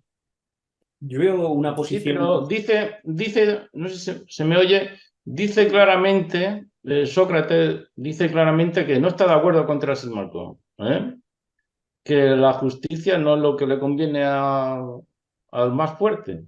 Sin embargo, dice eso. Pero a la misma vez está, ¿no?, afirmando que un Por lo que... hombre bueno, una persona buena, no puede estar haciendo política para gobernar. No, Sin embargo, también dice, bueno, los males acabarán cuando gobierne un filósofo, ¿no? Una persona buena e inteligente. Aquí no ha dicho todavía eso. Sí que lo dirá después, pero aquí no ha dicho todavía eso. Sí. Aquí lo que No, dice... ya, pero lo dice más tarde. Sí, yo aquí sí que veo algo de lo que dice Unai, pero hasta cierto punto como desplazándome hacia otro lugar. Quiero decir, es cierto que en el Gorgias, ¿no?, como preparación a la República, según Alman, se nos ha dicho que lo mejor que le puede pasar a alguien que comete un delito es, o lo más justo, ¿no?, es que se le castigue. Y que eso es de agradecer, porque, o sea, debe desearlo, ¿no? Que lo peor que le puede pasar a alguien es cometer un delito y no ser castigado por él. Aquí sí que es verdad que está diciendo Sócrates que le parece que es por temor al castigo que los más capaces gobiernan, ¿no? Por ser gobernados, o sea, el castigo, por temor al castigo de ser gobernados por otro peor. Pero, claro, y Unai ha dicho que esto no puede mover o motivar a un hombre bueno. Bueno, podríamos decir, siempre que el castigo solo se le infligiera a él. Pero si consideramos que el castigo de que gobierne uno peor a un hombre justo o a una persona justa recae sobre todos los demás, es decir, no solo paga él el castigo, sino que la sociedad entera es perjudicada, ahí ya no sé si el castigo se estaría estableciendo con justicia, porque los demás son, entre comillas, inocentes, aunque no se hayan preocupado por educarse, lo que sea, ¿no? Pero en el fondo ellos no saben si podrían gobernar mejor. En principio, el que debería saber, supuestamente, cómo gobernar mejor sería, ¿no? Bueno, no sé si un filósofo o, seguramente sí, o un sabio, o aquí está hablando de los más capaces que gobiernen. No está claro que ese sea solo el filósofo, ¿no? No está claro que aquí de momento, por lo menos, no está todavía en juego el hecho de si el filósofo debe o no gobernar, sino si los más capaces, ¿no? Claro, es que además se comenta que ningún hombre inteligente elegiría hacer un favor a otro antes que recibirlo. Claro, pero estamos hablando de un hombre inteligente y bueno, supuestamente. Claro. Tampoco está hablando de... Sí, por eso mismo. Un hombre, una persona inteligente y buena, y un filósofo, ¿por qué no debe hacer el bien? Si siempre tiene que cuidar de su alma. Es decir, ¿por qué prefiere, o da a entender Platón aquí, en este pasaje por lo menos, que no debe luchar por ser gobernante? O sea, ¿qué es eso de gobernar? ¿Qué supone gobernar? Gobernar supone hacer el mal, en definitiva. ¿Está diciendo eso Platón? Gobernar no supone, Pues, Antonio. Yo empezaría por algo muy, muy sencillo, pero creo que muy, muy, muy importante. Y es el hecho de que distingamos bien cuándo se está hablando de filósofo, cuándo se está hablando de guardián, cuándo se está hablando de persona inteligente. Porque creo que el caballo de Troya, por decirlo jugando con los términos que hemos puesto sobre la mesa, se nos puede colar con Allman o sin Allman, es el hecho de que confundamos obra inteligente, guardián, con filósofo. Y de repente ya digamos que el filósofo es el policía local de turno. Y ya la hemos liado. Creo que es importante que veamos cuándo dice filósofo y cuándo no. Todo se ha dicho este pasaje que, bueno, lo voy a decir, Allman lo trae a colación como ejemplo de parte de su terminología, que es, perdón, estoy aquí, parte de su terminología, que es proléptica, visionaria, base mística. Habla, o sea, pero lo que iba a traer a colación es que aquí no está hablando con Trasímaco, está hablando con Glaucón. Esto es algo muy importante también, porque, en fin, le está diciendo ¿qué motivaría a un hombre bueno en una ciudad buena a gobernar? Nada. Claro. La respuesta es nada. Pero claro, como encima estaban antes hablando de Trasímaco, una persona que solamente busca el beneficio, lo que dicen es que como nada les beneficiaría en cierto modo, ningún hombre inteligente querría estar querría ser un gobernante, ¿no? Claro. Claro, no. Es decir, ahí está el juego. Estaba Adolfo. Bueno, Pero sí. solo un comentario. Sí, claro. Solo decir que, a ver, yo creo que en la ciudad de los hombres buenos nadie querría gobernar, principalmente porque si no hay un hombre malo, ¿para qué hace falta gobernar? O sea, no hace falta que un hombre se ponga por encima de otro, Claro. simplemente eso. Claro. Adolfo, no sé si quieres. ¿Adolfo? Sí. Yo en algunos puntos voy a cambiar de tercio. Si queréis terminar la conversación que estáis teniendo, no me importa esperar. Si A mí me no, gustaría pues... añadir algo que comentaste tú, porque quede constancia en el grupo también, no sé si la conversación de ayer o algo así, bueno, estamos hablando de uno de los problemas fundamentales de la República entera, ¿no? Que es el hecho de si el filósofo debe bajar y por qué debería bajar, ¿no?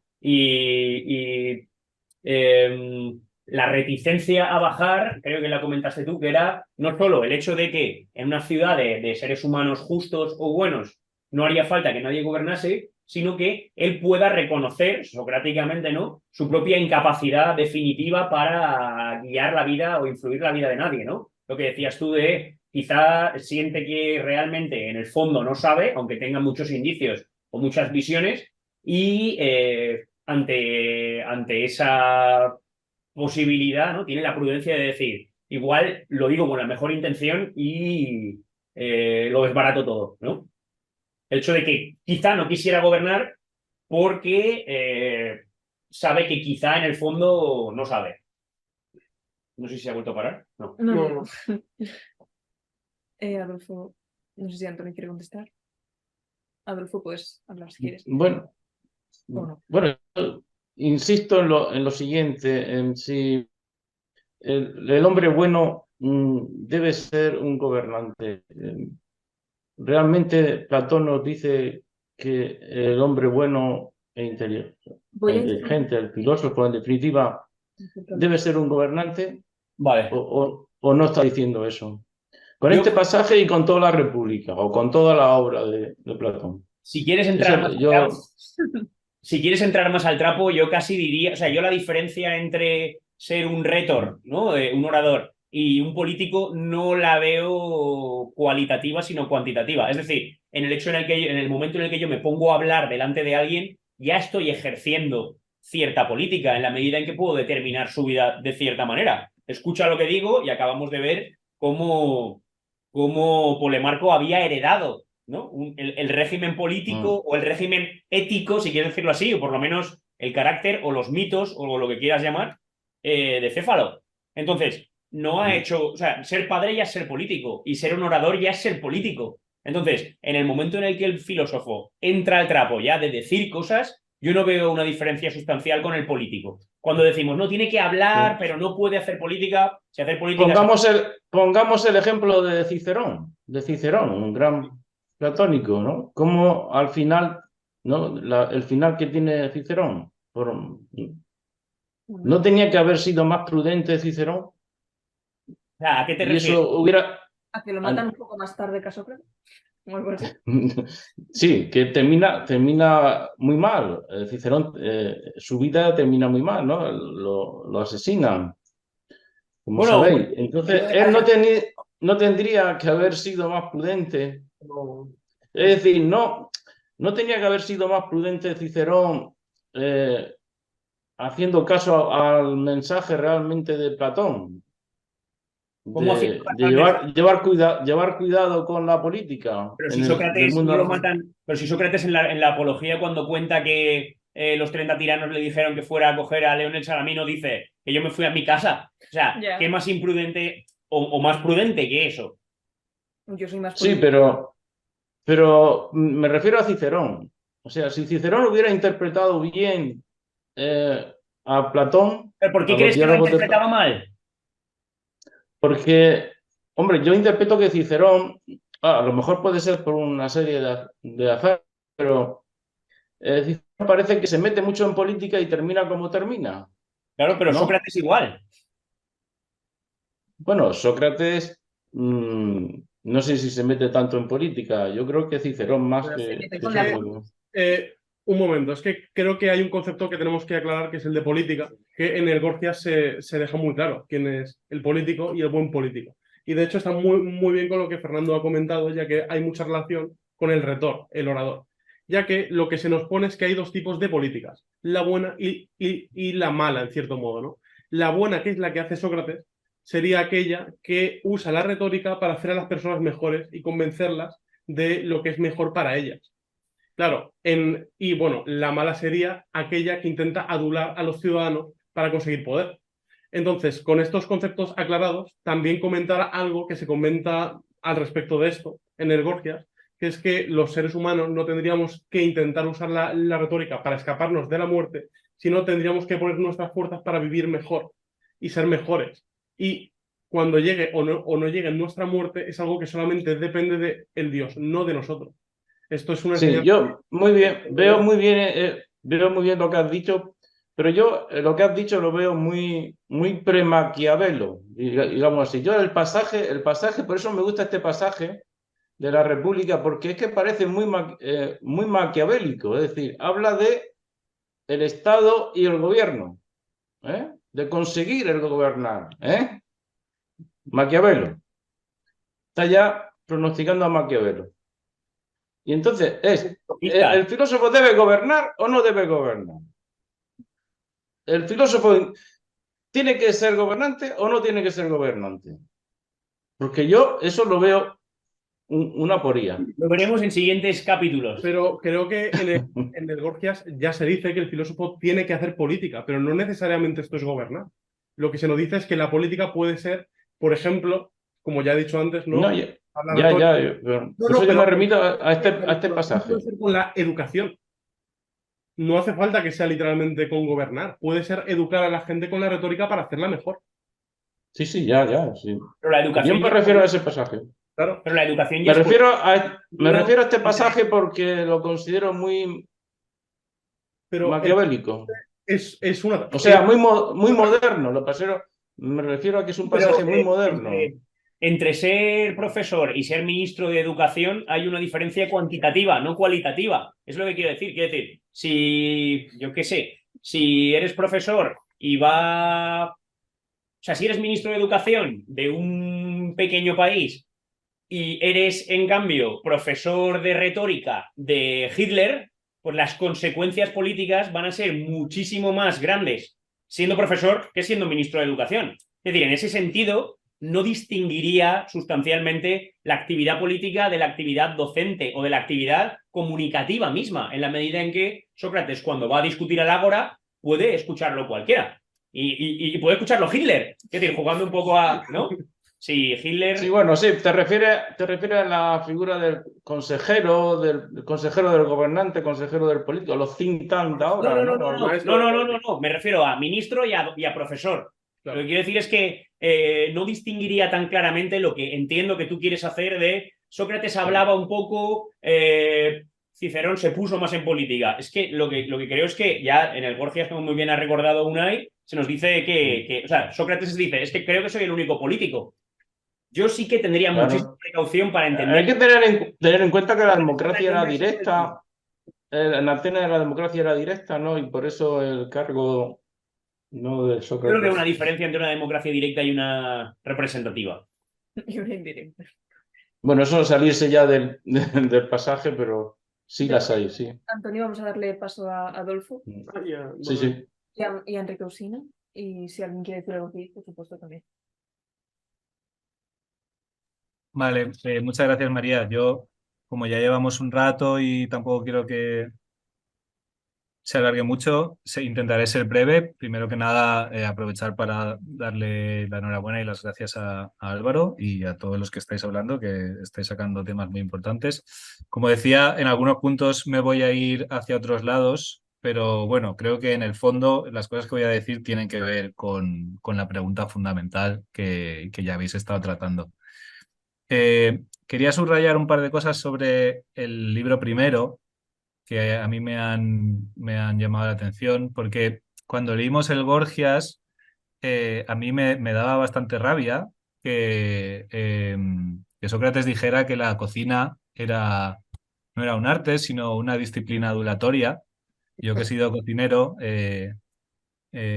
pues la verdad que me daba rabia y me gusta ver en este libro que hay una especie de retractación al respecto cuando en lugar de llamarlo adulación lo vuelve a llamar arte y dice que el arte de la cocina es darle a cada cosa su sazón o, depende de la traducción, darle sazón a la carne o lo que sea, pero lo pone como arte. Pero no lo resalto simplemente como curiosidad, sino que me sirve para llamar la atención sobre una de las metáforas que están dominando este libro, que es la que tiene que ver pues con la alimentación, con la cocina, con el pastor. Todo está un poco...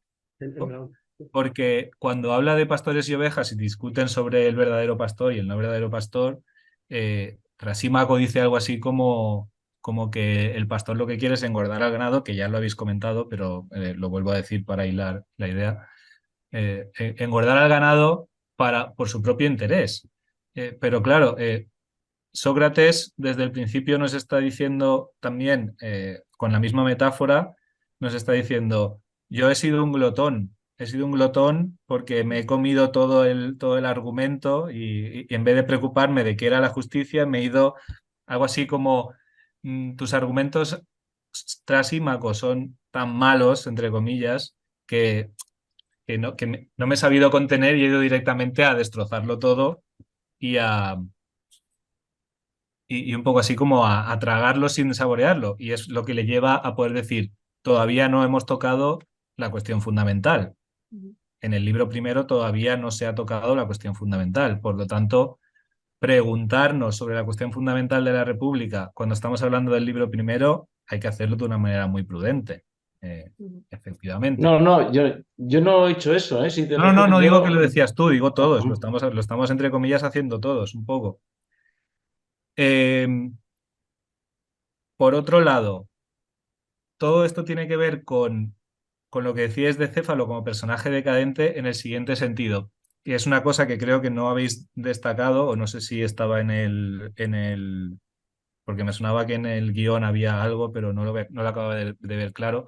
Cuando Céfalo se va a acabar de hacer sus sacrificios, ahí Platón de alguna manera está haciendo, o a mi modo de ver, está haciendo una crítica velada al orfismo y en el personaje de Céfalo, porque, o sea, lo que viene a hacer es mostrar a Céfalo como un supersticioso, porque aunque dice que le preocupa el espíritu y dice que eh, no se ha dejado gobernar por las pasiones, en el fondo es porque tiene una creencia muy fuerte.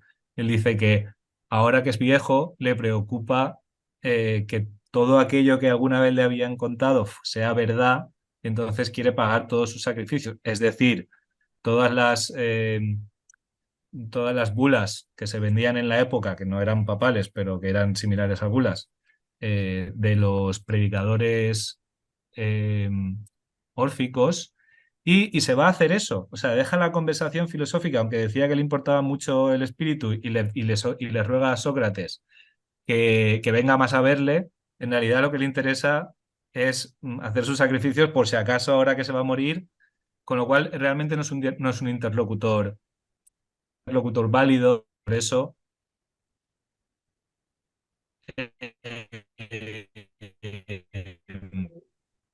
decía, Nos hemos no es quedado con en ellos. interlocutor válido. Sí. Nos hemos Sí, quedado que no es un interlocutor válido porque, bueno, por todo esto, porque es un supersticioso y su heredero, que es Polemarco, tampoco lo es, y por eso al final con quien se va a hablar es con Glaucón.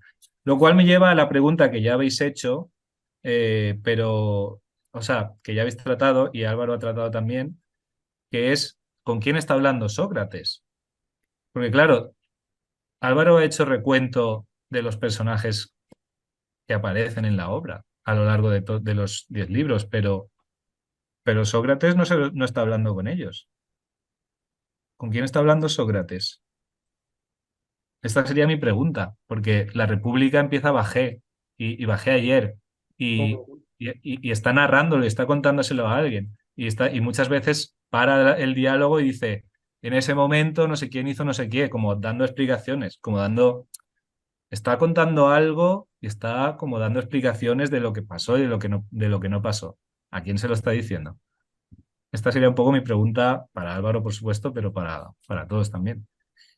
Y ya como recuperando algunas de las cosas que también habéis estado discutiendo sobre por qué el sabio no quiere ser gobernado por uno que es inferior, ahí simplemente insistir en lo que decía Fernando. Hay que ver exactamente de quién estamos hablando, porque un sabio tampoco es un filósofo. Un sabio sabe que es superior o sabe lo que es mejor y en todo caso, sabiendo eso, no querrá ser gobernado por uno inferior, porque sabe que es inferior. Pero el filósofo es el sabio.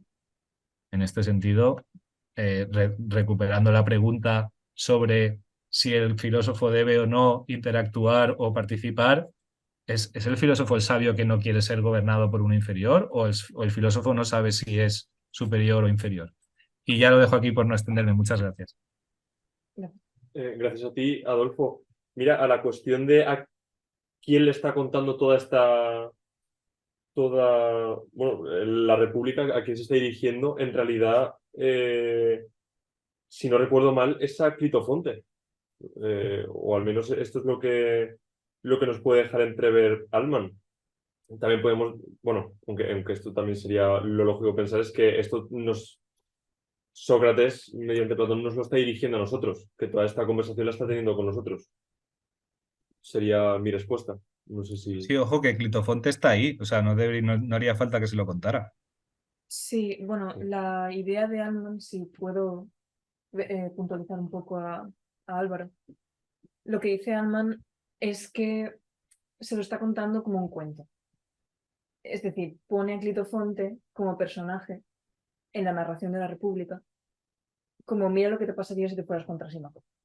Otra de las opciones es, se la está contando a Timeo, y en el Timeo le pide, bueno, ahora haz un resumen de la conversación que te he contado.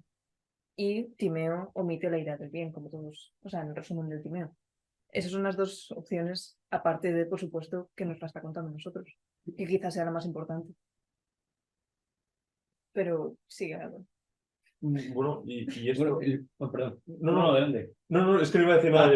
No, yo que me pregunto si se lo está contando a Clitofonte, ¿qué elemento dramático hay que tener en cuenta entonces? Porque Clitofonte tampoco es Glaucón, por ejemplo, ¿no? Que hemos dicho que podíamos suponer que era un interlocutor más correcto o más adecuado, ¿no? Es decir, que no es neutral entonces la narración de Sócrates, si es así. Claro, Sócrates, bueno, da igual, no sabéis que estoy aquí. Sócrates se lo está contando a Clitofonte, quizá para responder a su pregunta simplemente, pero quiero decir, es como iniciarnos, la pregunta de Clitofonte es cómo iniciarnos en nuestro aprendizaje sobre la justicia. Pues mira, Clitofonte. Si te vas contra Símaco, pues ¿qué pasará? El interludio más gracioso del libro primero, que es cuando se ponen a iPhone de también. ¡Oh! Bueno, disculpad, es que nadie esperaba que... en fin, el interludio más divertido seguramente sea cuando se ponen por Marco y Clitofonte a decir, pues no te has enterado de nada. Yo, en cambio, puedo resumirte lo que está diciendo Trasímaco y decir además que es una locura. Pero ¿cómo que no me he enterado de nada? Esto no es lo que quería decir Trasímaco. Bueno, pues es una posibilidad. Poner a Clitofonte como quizá elemento del del peithos, que también aparece al final, de la de convencer, Persuasión. claro, persuasión, gracias. De tratar de persuadir a Clitofonte, así como mostrar cómo persuadió, si es que persuade, a Glaucón, etc. Y a nosotros. Y a nosotros. Eucatón. Enrique, no sé si alguien más quiere decir algo respecto a esto. Enrique, pues... Sí, hola, buenas tardes. Mira, cuando he levantado la mano, la verdad es que era por el tema este que estabais planteando de por qué le interesa o no le interesa al justo ser gobernante. La cuestión es no ser político, sino ser gobernante, que es otra cosa más concreta. Lo que pasa es que, claro, después de la intervención de Adolfo, ha perdido un poco de vigencia la pregunta, quizá, y bueno, voy a tratar un poco de enganchar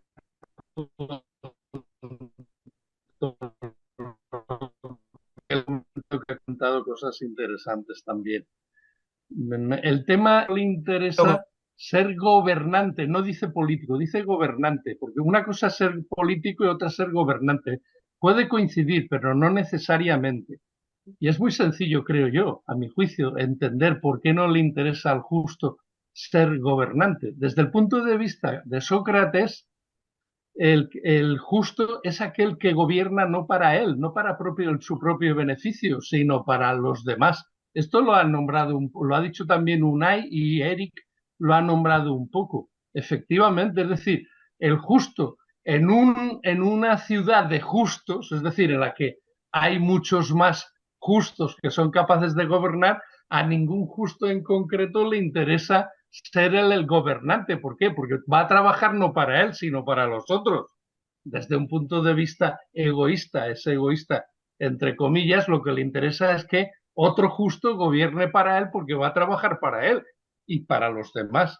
Eso a mí me parece bastante comprensible. Es quizá un poco, no me quiero enrollar más con eso porque yo hoy creo que lo habéis de alguna manera reconocido, dicho varios, y tampoco hace falta insistir más. Era más peliaguda la cuestión de no le interesa gobernar salvo para salvar el castigo. Y ahí sí que puede haber alguna duda más. Eric ha apuntado una razón, y es que lo de salvar el castigo sería que como se llega a la situación en una ciudad de justos que a ningún justo le interesa gobernar, pues entonces al final será un injusto que trabaja para él y contra los ciudadanos el que gobierne. Quizá ahí tiene razón Eric cuando ha dicho que es para evitar ese castigo de que un injusto nos gobierne. Bueno, ya dejo ese tema porque yo no le veo más importancia. No, es importante, yo creo, Enrique, y lo has traído muy bien porque también, igual que comentaba y decía Adolfo, insistía Adolfo, en el hecho de que nos fijemos en de quién está hablando, en el griego dice andrón agatón, los hombres o seres humanos buenos, y político gobernante dice arjón, que ligado con la intervención también de Antonio, de dónde está el arjé, ¿no? De quién sería en última instancia quien tiene el principio o la fuente del poder, si queremos decirlo así, o el arjé en última instancia, ¿no? El elemento fundamental. Bueno, en hablando de griego, Fernando, no puedo discutir contigo ni con nadie de nada porque no me sé la letra alfa. No, yo tampoco, o sea, simplemente para ver cuál es la palabra a la que se ha referido ahí. Y lo que dice es arjón. No, que quiere decir que has echado leña a la hoguera. Bueno, yo no estoy de acuerdo. No estoy de acuerdo por eso mismo. No digo que has echado leña a la hoguera buena. Yo por eso mismo no estoy de acuerdo ni con Adolfo ni con Enrique. No estoy de acuerdo ni con Adolfo ni con Enrique. Justamente tiene el arjé, ¿no? También. Claro, es que puede ser el filósofo. El político, el gobernante, el sabio y el filósofo pueden coincidir. Los 4 atributos en una sola persona, claro que sí, pero no necesariamente.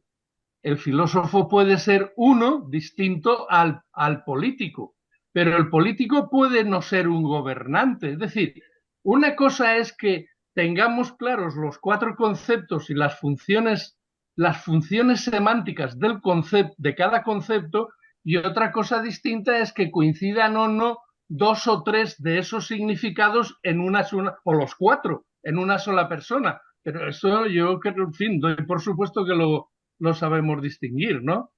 Y quería ir ya... Sí, pero algo. la pregunta sería, perdona, es, en ese estado de hombres de bien, ¿no sería un estado de filósofo o sería de estado de sofista? ¿Sería estado de justo? ¿Sería Independientemente estado de eso, la pregunta, lo que dice el libro primero no es eso, sino que a los hombres justos en una ciudad de justos no les interesa gobernar porque tienen que trabajar para los demás. Es mejor que los demás trabajen para ti. Tampoco dice Es una justo. postura ¿Y eso es platónico, que los demás trabajen para ti o Hombre, trabajar? eso Porque es en el caso de planteamiento, Sócrates, es en un el caso de planteamiento Sócrates, socrático, un planteamiento socrático en el que Sócrates está haciendo ver que a los hombres justos, si lo va a gobernar un justo, no les interesa ser ellos los que se esfuercen por los demás, sino dejar que los demás se esfuercen por ti. Claro, la situación... pero eso no lo veo yo muy socrático ni muy platónico, ¿no? es un razonamiento. Lo que Ya, no bueno. es real, porque eso es totalmente utópico, ya que yo creo que las cosas no son así. Y luego me gustaría ir a una de las cosas que ha planteado Adolfo, porque ha planteado varias muy interesantes, pero una de ellas es que ha advertido, digo, hombre, la República es el tema de la justicia. En el libro primero no esperemos que se haya resuelto el tema de qué es la justicia, porque claro, sobrarían los otros 9. Si es que con los otros 9 se va al final a decidir qué es la justicia. Eso es cierto. Lo que sí que ocurre es que en el libro primero lo que sí se hace es plantear la pregunta de qué es la justicia. Y al final del libro, Sócrates dice que no ha podido porque se ha tenido que dedicar a aclarar cosas que son de filosofía,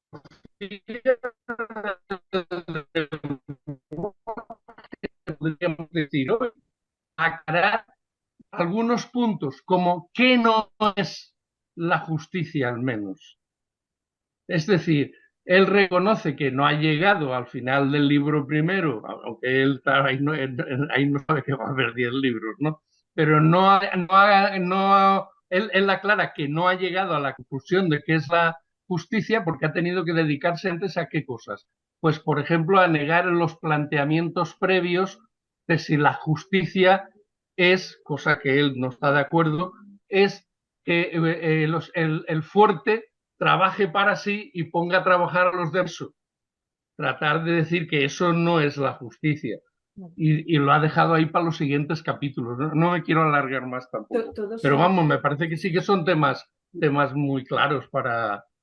Ahí lo que ha planteado Adolfo es muy cierto. Todo se ha dicho, Enrique. Bueno, ya está. Si me permites añadir, es verdad que Adolfo ha tenido razón en puntualizar que no esperemos aclarar aquí qué es la justicia. De hecho, Sócrates mismo lo plantea al final, pero sí que hay un montón de pequeñas semillitas que nos va a salir después, como has dicho también. Entre ellas está la definición de justicia del camino más corto.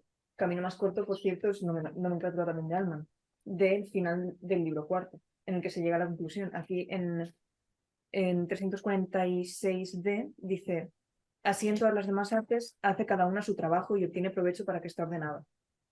Aquí Perdón. No, pero es otra cosa que no nos queda mucho tiempo, pero hay una cosa que no hemos comentado que creo que es muy importante, que también se introduce con Céfalo, que es la piedad. Claro. Y es algo que no hemos comentado y que se tiene que quedar. Todo ya. Sí, la piedad.